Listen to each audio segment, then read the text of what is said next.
नमस्कार, स्वागत है आप सभी का डीडी न्यूज पर। लेकर हाजिर हूं आपका पसंदीदा शो न्यूज पंच। मैं हूं आपके साथ कृतिका और हर बार की तरह आज भी हम बात करेंगे महत्वपूर्ण खबरों की, साथ ही जानेंगे उनके आंकड़े, उनसे जुड़े हुए अहम बिंदु। इसके अलावा अपनी टीम से जानेंगे एक एक अपडेट। तो बने रहिए हमारे साथ और इसी के साथ चलिए करते न्यूज पंच की शुरुआत। और सबसे पहले नजर डालेंगे टॉप लाइन्स पर।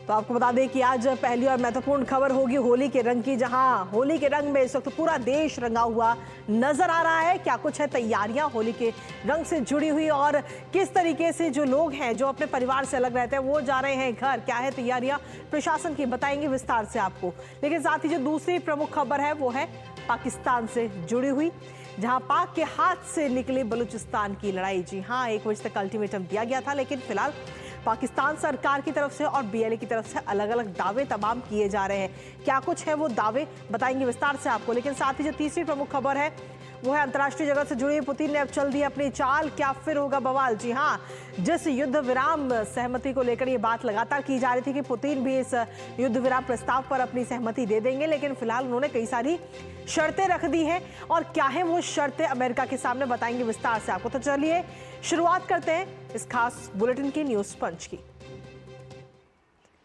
तो जी हाँ, कल की अगर बात करें तो कल होली का त्योहार पूरे देश में मनाया जाएगा, लेकिन आज से ही पूरे देश में रंगोत्सव देखने को मिल रहा है। आज होली का दहन होना है और ऐसे में जो लोग अपने परिवार से अलग रहते हैं, परिवार का पेट पालने के लिए अपने घरों से दूर रहते हैं, वो गुजियों की मिठास चखने के लिए अपने घरों की तरफ रवाना हो रहे हैं। और यात्रियों को किसी प्रकार की कोई परेशानी ना हो, इसके लिए प्रशासन ने भी अलग इंतजाम किए हुए हैं। कैसी है तैयारी, बताएंगे आपको विस्तार से। साथ ही होगी अलग अलग खूबसूरत तस्वीरें भी आपको दिखाएंगे होली की। लेकिन सबसे पहले आपको दिखाते हैं होली के रंगों में रंगा हुआ देश। तो रंगों में सराबोर है इस वक्त देश और दुनिया, और अलग अलग रंग नजर आ रहे हैं। होली के त्योहार की धूम जो है वो इस वक्त चारों तरफ नजर आ रही है। हालांकि त्योहार कल है, लेकिन उससे पहले ही रंग गुलाल जो है वो अभी से ही उड़ता हुआ नजर आ रहा है देश भर में, क्योंकि सब लोग अपने परिवार के साथ होली मना रहे हैं। और आज रात होली का दहन होगा। हालांकि इसके लिए एक समय भी रखा गया है। कहा जा रहा है कि 11:30 बजे से ये समय शुरू होगा, यानी कि जो शुभ मुहूर्त है होली का दहन का, उसके हम आपको बता रहे हैं। इसके अलावा होली का दहन जो है वो बुराई पर अच्छाई की जीत का प्रतीक है। और इसी के साथ आज होली का दहन के साथ ही होली के जो उत्सव है इसकी शुरुआत हो जाएगी। लेकिन इसके साथ ही अगर हम देखें तो इसको लेकर कई सारी प्रशासन की तरफ से तमाम तैयारियां भी की गई हैं। एक बार उस पर भी नजर डाल लेते हैं। तो जहां आपको बता दें कि परिवार संग ये होली के रंग है, और होली के दौरान रेलवे स्टेशन पर विशेष इंतजाम किए गए हैं, जिससे कि परिवार के संग सभी लोग अपने होली का जो ये त्यौहार है उसे मना सके। होल्डिंग एरिया में टिकटिंग मशीन और सुरक्षा की पूरी व्यवस्था की गई है, क्योंकि जब होली पे लोग अपने अपने घरों के लिए रवाना होते तो काफ़ी सारी भीड़ स्टेशन पर जमा होती है। 250 होली स्पेशल ट्रेनों को इस वक्त घर जाने में सहूलियत है। ये जो ट्रेनें हैं वो चलाई गई हैं। विभिन्न शहरों के लिए वंदे भारत ट्रेन समेत कई स्पेशल ट्रेनें भी चलाई गई हैं। तो रेलवे की तरफ से क्या कुछ इंतजाम किए गए हैं लोगों को उनके घर पहुंचाने के लिए, वो आपको बता रहे हैं। साथ ही होली के दौरान बढ़ती हुई भीड़ को नियंत्रित करने के लिए भी खास व्यवस्था इस बार रखी गई है। 60 प्रमुख रेलवे स्टेशनों पर 80 अतिरिक्त ट्रेन स्टैंड बाय मोड पे इस वक्त रखी गई है। इसके साथ ही अगर हम देखें तो नई दिल्ली स्टेशन पे आनंद विहार पर होल्डिंग एरिया बनाने का जो पूरा काम है वो भी वहां पर इस वक्त चल रहा है। होल्डिंग एरिया में कुंभ के दौरान बनाए गए होल्डिंग एरिया से भी ज्यादा स्पेस है। आपको याद होगा कि कुंभ के दौरान भी एक हादसा हुआ था, हालांकि उसके बाद में अब कई सारी चीजों में बदलाव लगातार किए जा रहे हैं। इसके साथ ही आपको बता दें कि इंक्लोजर भी बनाया जा रहा है, जिससे कि लोगों को किसी प्रकार की कोई परेशानी, कोई समस्या ना हो। होल्डिंग एरिया में ऑटोमेटिक टिकटिंग मशीन भी लगाई गई है, जिससे कि जो टिकट काउंटर्स है उन पर ज्यादा भीड़ ना हो। टिकट काउंटर और पूछताछ केंद्र भी बनाए जा रहे हैं, लेकिन ऑटोमेटिक मशीन के जरिए कहीं ना कहीं लोग वहां जाकर के अपनी टिकट अपने आप ही ले सकते हैं। पीने के पानी, खाने का सामान, मोबाइल, टॉयलेट, तमाम चीजों की पूरी व्यवस्था इस दौरान की जा रही है। इसके साथ ही आपको बता दें कि नई दिल्ली रेलवे स्टेशन है, आनंद विहार रेलवे स्टेशन है, तमाम वो बड़े स्टेशन है जहां से कई सारी स्पेशल ट्रेनें चलाई जा रही हैं। और इसी के साथ चलिए अब आपको दिखाते हैं कुछ बेहतरीन और खूबसूरत तस्वीरें होली की। तो ये अलग अलग 6 तस्वीरें इस वक्त आपको दिखा रहे हैं। पहली तस्वीर आप देख रहे हैं अयोध्या की, दूसरी अहमदाबाद की तस्वीर है, तीसरी तस्वीर है यूपी की राजधानी लखनऊ की, चौथी तस्वीर आपको दिखा रहे हैं हैदराबाद की, पांचवी तस्वीर राजस्थान के जैसलमेर की और छठी तस्वीर यूपी के संभल की। तो इन 6 तस्वीरों के माध्यम से आप समझ सकते हैं कि किस तरीके से होली का त्योहार इस वक्त पूरे देश में मनाया जा रहा है और कितना उत्साह है इस त्योहार को लेकर के। हमारे साथ हमारे सहयोगी मुकेश इस वक्त जुड़ रहे हैं दिल्ली से, साथ ही आशुतोष हमारे साथ जुड़ रहे हैं संभल से। दोनों का रुख करेंगे। सबसे पहले मुकेश, आपके पास में आना चाहेंगे। प्रशासन की तरफ से तमाम तैयारियां, तमाम सुरक्षा व्यवस्था की गई है, रेलवे की तरफ से सुरक्षा व्यवस्था की गई है, जिससे कि जो लोग अपने परिवार से दूर रहते हैं वो समय रहते अपने परिवार के पास पहुंचे और होली का त्योहार अपने परिवार के साथ मनाएं। बिल्कुल कृतिका, आपने सही कहा। होली का पर्व है, खुशियों का त्यौहार है, भाईचारे का त्यौहार है, आपसी सौहार्द का त्यौहार है। ऐसे में सभी लोग जो हैं वो अपने अपने क्षेत्र में जाने की कोशिश कर रहे हैं, अपने अपने शहर जाने की कोशिश कर रहे हैं, अपने लोगों से मिलने की कोशिश कर रहे हैं और रंगों के बीच में अपने आप को रंगीन करने की कोशिश कर रहे हैं। ऐसे में जो सुरक्षा व्यवस्था इस समय राजधानी में है, मेरे पीछे होली मिलन समारोह है वो भी चल रहा है और तमाम ऐसे आपको पंडाल, ऐसी जगहों पर होली खेलते लोग दिख रहे होंगे क्योंकि होली की शुरुआत हो चुकी है। आप देखिए मथुरा वृंदावन में किस तरह की होली होती है, उसकी शुरुआत, उसकी तस्वीरें आपने दिखाई और तमाम ऐसे जगहों पर कल तो पूरा भारत जो है, या यूं कहें कि विदेशों में जो मौजूद हमारे लोग हैं वो भी होली मनाएंगे। लेकिन सुरक्षा किस तरह की होगी, चाक चौबंद कैसे होगी, पूरे देश में सुरक्षा के पुख्ता इंतजाम है। राजधानी में चप्पे चप्पे पर पुलिस की पैनी नजर होगी, चाहे वो सड़क हो, आसमान हो, सीसीटीवी कैमरास इंस्टॉल किए गए, जगह जगह ड्रोन्स की भी सुविधाएं उन्होंने मुहैया कराई हैं क्योंकि जुम्मे की नमाज भी होगी कल और साथ ही साथ होली का त्यौहार होगा, रमजान का पर्व भी चल रहा है। ऐसे में कोई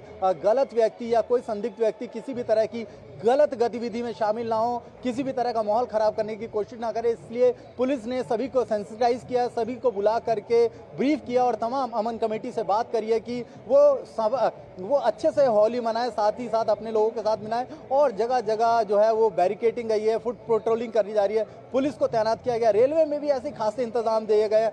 250 पहले ट्रेनें थी, अब इनको 400 तक बढ़ा दिया गया है, जो स्पेशल ट्रेनें उन्होंने जोड़ी है। साथ ही साथ वंदे भारत को भी उसी कैटेगरी में ला करके रखा गया है क्योंकि बहुत सारे लोग यूपी, बिहार और की तरफ जाते हैं क्योंकि मजदूर होते हैं वो लोग सारे, वो ज़्यादातर ट्रैवल करते हैं इस दौरान। तो वहाँ पर भी RAF रैपिड एक्शन फोर्स है, वहाँ पर रेलवे पुलिस फोर्स है वो साथ में है, अर्धसैनिक बल साथ में है और साथ ही साथ दिल्ली पुलिस की जो टीमें हैं वो तैनात की गई हैं कि किसी भी तरह की गलत गतिविधि ना हो कृतिका, और सब मस्त होकर के इस होली के त्योहार का आनंद ले।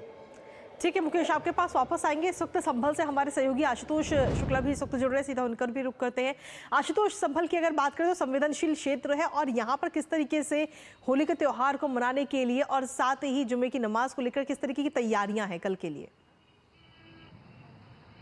देखिए कृतिका, वैसे तो पूरा उत्तर प्रदेश जो है सांप्रदायिक दृष्टिकोण से जो है संवेदनशील है, लेकिन पिछले दिनों जिस तरह से संभल में घटनाएं हुई थी उसको लेकर के कहीं न कहीं शासन और प्रशासन दोनों संवेदनशील है और संभल भी संवेदनशील है।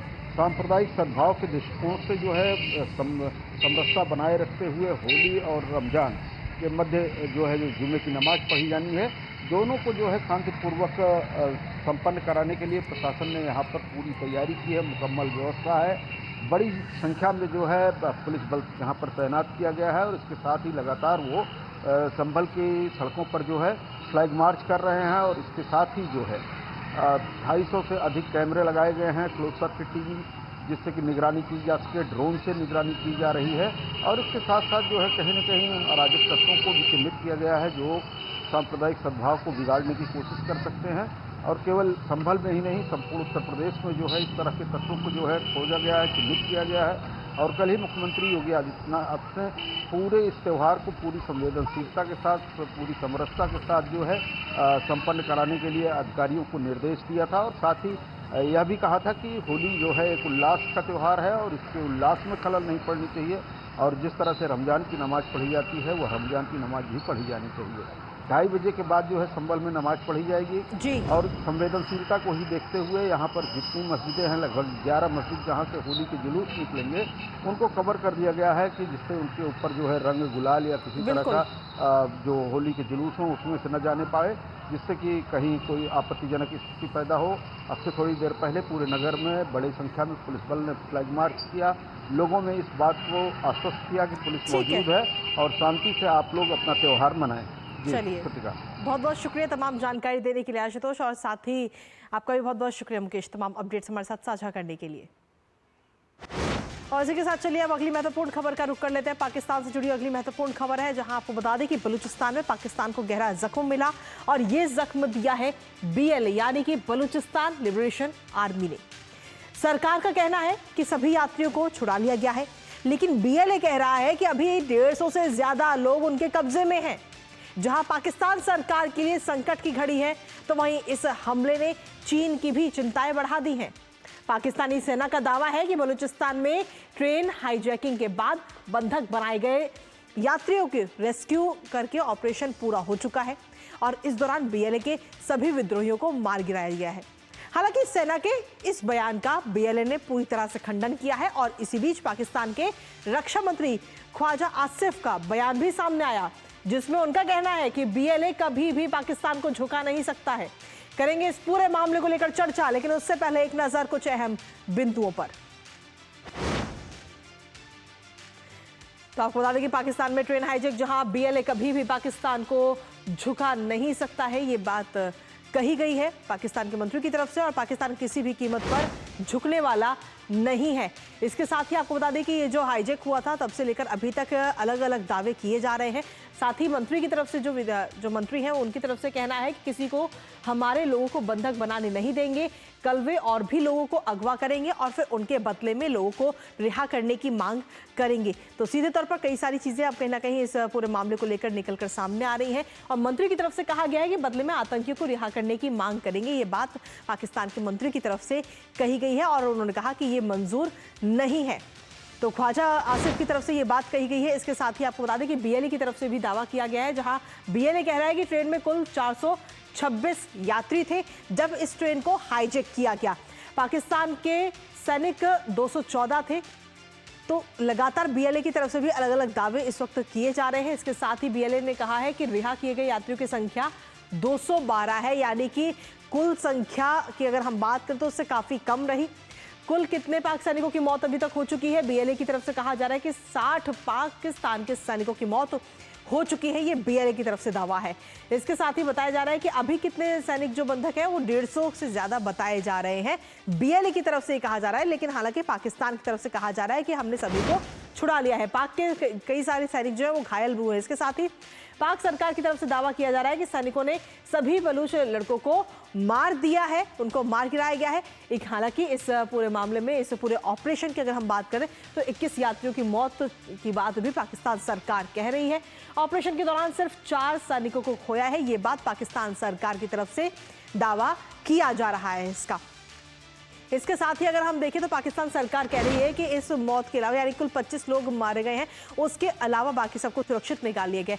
जिन लोगों को वहां से छुड़ाया गया है उनकी तरफ से क्या कुछ कहा जा रहा है वो भी आपको बता दें। उनका कहना है कि ट्रेन के बाहर 70 से 80 शव पड़े हुए हैं और कई शव ट्रेन के भीतर यहाँ वहां पड़े हुए जो चश्मदीद हैं, उनकी तरफ से ये बात कही जा रही है। साथ ही वो कह रहे हैं कि बलूच आर्मी ने हमें सुरक्षित जाने दिया है। जो चश्मदीद हैं जिनको इस वहां पर बंधक बनाया गया था, वो जब छूटकर बाहर आए हैं उनकी तरफ से ये बात कही गई है। तो सोचिए कि पाकिस्तान सरकार क्या आखिर किन कारणों की वजह से झूठ बोल रही है। लेकिन जहां पाकिस्तान की चिंता बढ़ गई है, वहीं दूसरी तरफ चिंता बढ़ी है चीन की, क्योंकि BLA के हमलों से चीन की परियोजनाओं पर सीधे तौर पर इसका असर पड़ रहा है। बलूचिस्तान में चीन ने बड़ा निवेश किया हुआ है और इसीलिए चीन भी इस वक्त चिंता में है।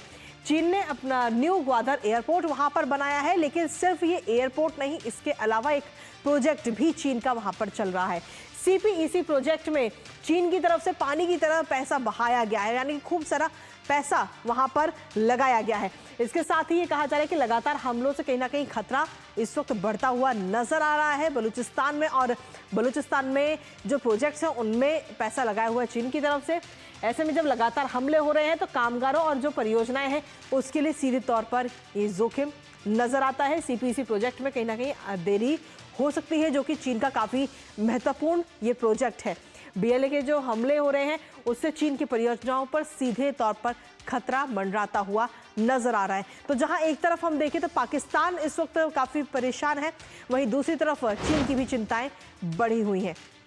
इसके साथ ही हाल ही में कौन कौन से हमले हुए हैं वो भी एक बार आपको बता दें। 6 अक्टूबर 2024 को कराची में हमला हुआ था BLA की तरफ से, जहां पर 2 चीनी नागरिकों की हत्या की गई। उसके बाद में अगस्त 2024 में अटैक हुआ, जहां राजमार्गों और बुनियादी ढांचे को निशाना बनाया गया और 70 से ज्यादा लोग उस दौरान मारे गए थे। इसके अलावा 6 अक्टूबर को कराची में हमला हुआ, 2 चीनी नागरिकों की हत्या वहां पर की गई। तो जो हाल ही में हमले हुए हैं वो भी आपको बता रहे हैं। और कुल मिलाकर हम देखें तो इस तरीके के पूरे मामले में अब लगातार फिलहाल पाकिस्तान सरकार की तरफ से अलग अलग दावे किए जा रहे हैं और बीएलए अलग दावे कर रहा है। हमारे साथ हमारे सहयोगी इस वक्त जुड़ रहे हैं, अनिल, सीधा उन्हीं का रुख करेंगे। अनिल, क्या कुछ ताज़ा अपडेट मिल रही है अभी इस वक्त आपको इस पूरे मामले को लेकर, इस हाईजैक को लेकर?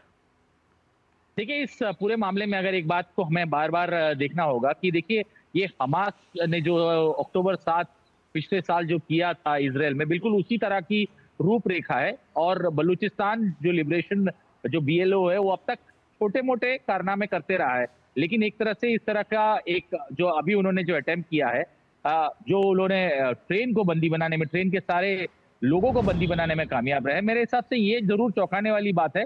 और ये उन्हें एक तरह से हिम्मत दिलाता है कोई बड़े हादसे को अंजाम देने के लिए। जिस तरह से उन्होंने ये किया है, ये जरूर आने वाले समय में पाकिस्तान और बलूचिस्तान के बीच जो तनाव है, वो तनाव कहीं दिखता साफ नजर आता है। और ये जो मतलब यहाँ जिस तरह से अब क्षति पहुंची है लोगों की, और जो पाकिस्तान की जो सेना है उन्होंने जिस तरह से सफलता पाई है, उसे अगर देखें तो कुल मिलाकर मैं कहूंगा आने वाले समय में चीन के लिए भी चिंता का विषय होगा, क्योंकि बलूचिस्तान के आसपास चाइना पाकिस्तान, चीन पाकिस्तान एक इकोनॉमिक कॉरिडोर बनाया और उस इकोनॉमिक कॉरिडोर में बहुत कुछ चीन ने भी दांव पे लगाया। तो ऐसे में ये जो बीएलए ने किया है, ये जरूर एक चिंता का विषय है, पाकिस्तान के लिए ही नहीं, पाकिस्तान की सेना के लिए ही नहीं, मेरे हिसाब से वहां जितने देशों ने, जिस तरह चीन ने इन्वेस्टमेंट किया, उनके लिए भी जरूर चिंता का विषय होगा। किस तरह से भले ही यहाँ सफलता पाई हो, लेकिन आने वाले समय में जरूर और चिंताएं बढ़ती है जिस तरह से बीएलए ने काम किया है। लेकिन इसके साथ ही अनिल, अगर हम देखें तो अलग अलग दावे किए जा रहे हैं। जहां एक तरफ पाकिस्तान सरकार कह रही है कि जो ऑपरेशन है ये खत्म हो चुका है, लेकिन वहीं बीएलए कह रही है कि 150 लोग अभी भी हमारे कब्जे में हैं, बंधक बनाए हुए हैं। आखिर सच्चाई क्या है? देखिए, सच्चाई समझने के लिए हमें इंतजार क्योंकि करना होगा, क्योंकि दोनों ही तरफ से, अगर दोनों ही, एक तरफ पाकिस्तान सेना एक अपना बयान जारी कर चुकी है कि ये पूरा ऑपरेशन समाप्त हो चुका है, बीएलए अलग दावे पेश कर रही है कि ये अभी तक ये पूरा ऑपरेशन समाप्त नहीं हुआ है। लेकिन मुश्किलें जरूर बढ़ाता है पाकिस्तानी सेना के लिए, क्योंकि जब ये हादसा हुआ, जब ये ट्रेन हाईजैक की खबर आई, हर कोई कह रहा था कि तारीखे तालिबान, जो पाकिस्तान में मौजूद तालिबानी एलिमेंट है, उनका कहीं ना कहीं इसके पीछे हाथ दिख रहा है। और बीएलए ने एक तरह से सरप्राइजिंग मूव में बीएलए ने जब ये माना कि ये जो हाईजैक है हमने किया, तो मेरे हिसाब से पाकिस्तानी सेना भी कहीं बैकफुट पर आ गई, क्योंकि ये कम उम्मीदें थी कि ये बलूचिस्तान से इस तरह की एक वारदात ऑपरेट हो सकती है। और मैं कहूंगा ये जरूर चिंताएं बढ़ाता है, क्योंकि एक तरफ एक जो जिसे कहते हैं ट्रस्ट डेफिसिट, यानी भरोसे की कमी दिखती है बलूचिस्तान और पाकिस्तान के सेना के बीच। और यही नहीं, आने वाले समय में, क्योंकि अगर ये इस हाईजैक के साथ सफलता पाए हैं तो और बड़े कामों के लिए इनमें जोश बनेगा। लेकिन हमें ये भूलना नहीं होगा, भले ही पाकिस्तान के अंदर बीएलए को एक टेररिस्ट ऑर्गेनाइजेशन के रूप में माना है, अभी भी यूएन ने इन्हें टेररिस्ट ऑर्गेनाइजेशन के रूप में माना नहीं है। और यही नहीं, आने वाले समय में ये भी देखना होगा पाकिस्तान को कि इस तरह के हाईजैक, ये ऐसा नहीं है कि पहली बार कर रहे हैं, लेकिन छोटे मोटे किस्से हमेशा बीएलए करने में कामयाब रहा है। ये पहला बड़ा ऑपरेशन है जब बीएलए को इतनी बड़ी सफलता मिली है, और मैं कहूंगा इससे उनके हौसले और बुलंद होंगे।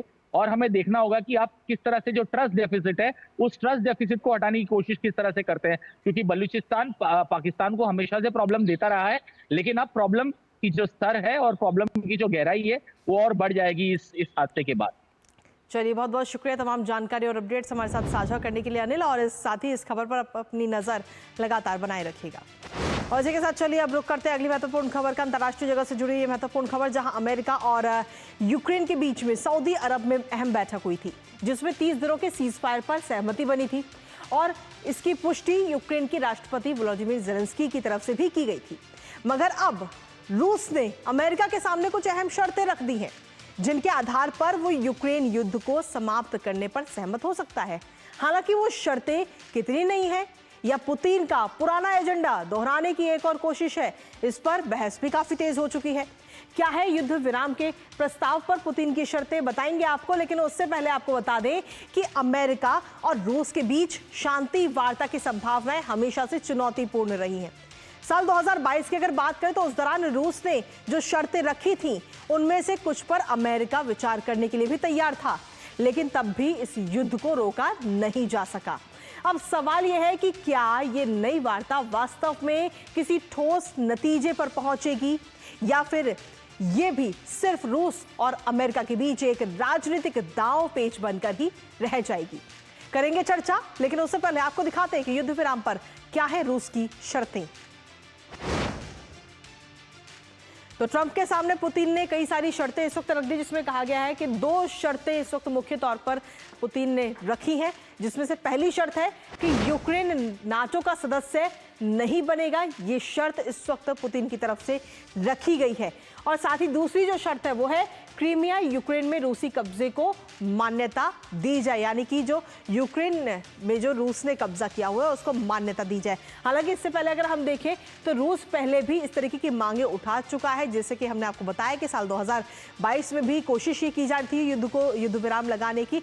और ऐसे में अब सवाल यह है कि ज़ेलेंस्की अब आगे क्या कदम उठाते हुए नजर आएंगे, क्योंकि रूस यूक्रेन में आपको बता दें दोनों के बीच में लगभग 3 साल पूरे हो चुके हैं और ये जंग लगातार जारी है। अब ऐसे में जो अमेरिका की तरफ से ये शांति प्रस्ताव कहे या फिर युद्ध विराम प्रस्ताव कहे, इसको लेकर सहमति बन गई कि 30 दिनों के लिए युद्ध विराम लगाया जाएगा। एक तरह से देखें तो यूक्रेन ने तो सहमति जता दी है, लेकिन अब बारी थी रूस की, लेकिन रूस ने अब अलग अपनी शर्तें लगा दी हैं। अब देखना ये होगा कि ये शर्तों के बाद में अमेरिका क्या कदम उठाता है। हालांकि इसी बीच अगर हम देखें तो पुतिन जो है अचानक से कुर्स्क पहुंच चुके हैं, जहां रूसी सैनिकों के कब्जे वाले सेंटर का उन्होंने दौरा किया है। इसके साथ ही यूक्रेनी सेना का कब्जे में कुर्स्क का कुछ क्षेत्र है और उसका भी दौरा करते हुए नजर आए पुतिन। और इसके अलावा अगर हम देखें तो ये काफ़ी अपने आप में काफ़ी खास और काफ़ी अहम है।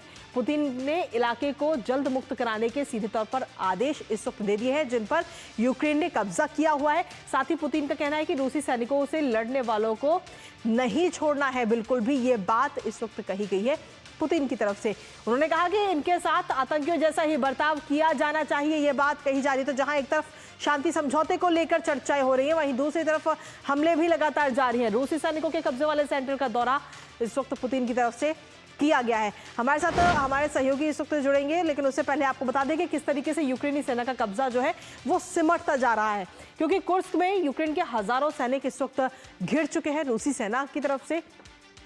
इसके साथ ही वोलोडिमिर ज़ेलेंस्की ने सेना के सर्वोच्च कमांडर जनरल से भी बात की है और इस बातचीत में कई चीज़ों को लेकर बात हुई है। यूक्रेनी सेना ने अगस्त 2024 में कुर्स्क पर हमला उस दौरान किया था, लेकिन उसके बाद से अगर हम देखें तो जो यूक्रेनी सेना का जो कब्जा है वो धीरे धीरे सिमटता हुआ अपने आप में नजर आ रहा है। करीब 1300 वर्ग किलोमीटर भूमि पर यूक्रेन की तरफ से कब्जा किया गया है और ऐसे में रूस भी लगातार सवाल उठा रहा है। रूसी सेना की अगर हम बात करें तो रूसी सेना ने 800 वर्ग किलोमीटर भूमि छुड़ा ली थी और कहीं ना कहीं यूक्रेन ने जो कब्जा किया था वो अब धीरे धीरे छूटता जा रहा है। रूसी सुरक्षा बलों ने कुर्स्क में 3 प्रमुख ठिकानों भी मुक्त कराए हैं। जो 3 प्रमुख ठिकाने की बात कही गई, 100 वर्ग किलोमीटर क्षेत्र में सिमट कर रह गई है अब इस वक्त यूक्रेनी सेना। तो यूक्रेनी सेना जहां एक तरफ हम देखें तो यूक्रेन राजी भी है इस युद्ध विराम को लेकर, लेकिन रूस की तरफ से कई सारी शर्तें भी लगा दी गई हैं और जमीनी स्तर पर क्या हालात हैं वो भी हमने आपको बताया। हमारे साथ हमारे सहयोगी अखिलेश सुमन इस वक्त जुड़ रहे हैं, सीधा उन्हीं का रुख करेंगे। अखिलेश, क्या कुछ ताज़ा अपडेट है आपके पास में, क्योंकि इससे पहले अगर हम देखें तो 3 साल इस युद्ध को शुरू हुए हो चुके हैं और 2022 में भी कोशिश की गई थी इस युद्ध पर विराम लगाने की और अब एक बार फिर से ये कोशिश की जा रही है अमेरिका की तरफ से, लेकिन रूस ने रख दी हैं कई शर्तें। देखिए, निश्चित तौर पे जो अभी स्थिति है उसे हम यह कह सकते हैं कि सकारात्मक दिशा में ये बातें बढ़ रही हैं। सकारात्मक दिशा में यह बातें इसलिए बढ़ रही हैं क्योंकि देखिए अभी जो अमेरिका का एक डेलीगेशन जाने वाला है व्लादिमीर पुतिन से बात करने के लिए, तो व्लादिमीर पुतिन की तरफ से जो भी बातें होंगी वो उस डेलीगेशन को बताया जाएगा। इसके पहले एक राउंड की बैठक अमेरिका और यूक्रेन के बीच में हो चुकी है, उसके बाद एक राउंड की बैठक अमेरिका और रशिया के बीच में भी हो चुकी है। अब है कि शीर्ष स्तर पे व्लादिमीर पुतिन के साथ क्या बातचीत होगी, इस बातचीत पर निर्भर करता है। जहां तक शर्तों की बात है तो उसमें एक चीज मैं बताऊं, देखिए कि व्लादिमीर जेलेंस्की जो यूक्रेन के राष्ट्रपति, उन्होंने जो इशारा किया है अपने फोर्सेज को कि वे कुर्स्क रीजन से बाहर आ जाए। तो कुर्स्क रीजन से अगर यूक्रेन की फोर्सेज बाहर आएंगी तो निश्चित तौर पे रसिया के लिए एक अच्छी बात होगी, और रसिया चाहता है कि कुर्स से यूक्रेन की फोर्सेज बाहर आ जाए, डोनेट्स्क के भी यूक्रेन के फोर्सेज बाहर आ जाए। जो रसिया का जो बॉटम लाइन है वो ये है कि यूक्रेन में रसिया सीमा से लगे हुए जो रसियन बोलने वाले क्षेत्र है, वो रसियन बोलने वाले क्षेत्र पूरी तरह से रसिया के पास रहे। ये पुरानी बातें हैं और इन पुरानी बातों पर ही रसिया है, और ये अमेरिकी राष्ट्रपति डोनाल्ड ट्रंप को भी पूरी तरह से ये पता है कि रसिया की तरफ से ये शर्त है। जहां तक नेटो की बात है तो नेटो भी कोई नई बात नहीं है। रसिया लगातार, और इस बात में पहले भी समझौता हुआ था इनके साथ, वोलोदिमीर जेलेंस्की के साथ, यूक्रेन के साथ, कि नेटो की फोर्सेज यहां नहीं रहेगी यूक्रेन में, लेकिन अनौपचारिक रूप से नेटो की गतिविधियां वहां बढ़ रही थी। इसके चलते व्लादिमीर पुतिन का जो कहना है कि इसी के चलते हमने सुरक्षात्मक दृष्टिकोण से वहां कॉन्फ्लिक्ट बढ़ाया और ये मिलिट्री ऑपरेशन शुरू किया, जो अभी 3 साल हो गए। और जो तीसरी बात है कि जो क्रीमिया को मान्यता देने की बात है, तो क्रीमिया भी निश्चित तौर पर जो रसियन बोलने वाला पार्ट है यूक्रेन का वही है। तो ये जो पूरा पैकेजिंग है वो पूरी पैकेजिंग पुरानी है, इस पे किसी को कोई भ्रम नहीं था कि रसिया ये नया शर्त रखेगा। रसिया की ये पुरानी शर्तें हैं और ये बात सभी को पता है, यूक्रेन को भी पता है, ये बात ये डोनाल्ड ट्रंप को भी पता है, और इसीलिए डोनाल्ड ट्रंप ने कहा था कि यूक्रेन को कुछ कंसेशन देना पड़ेगा। ये कंसेशन यूक्रेन, मुझे लगता है कि ये कंसेशन देने को यूक्रेन मोटा मोटी तैयार है, और इसीलिए जो आगे की वार्ता होगी वो वार्ता व्लादिमीर पुतिन के साथ, जो अमेरिकी डेलीगेशन अभी जा रहा है, अमेरिकी डेलीगेशन जाए। लेकिन जो एक बात जहां फंसती है वो सुरक्षा गारंटी की है, जो यूक्रेन का एक लेजिटिमेट डिमांड है कि सुरक्षा की क्या गारंटी होगी, क्या उसका तरीका है। इसी पे बात होगी कि किस तरीके से सुरक्षा सुनिश्चित की जाएगी, ताकि रूस आगे के दिनों में किसी भी तरीके से वहां मिलिट्री ऑपरेशन को नहीं करे, कोई इस तरह का हमला नहीं करे। जी चलिए, इस पर आप अपनी नजर लगातार बनाए रखिएगा अखिलेश, लेकिन इसी के साथ फिलहाल बहुत बहुत शुक्रिया तमाम जानकारी हमारे साथ साझा करने के लिए, और इसी के साथ फिलहाल न्यूज़ पंच में मुझे हमारी टीम को दीजिए अनुमति। नमस्कार।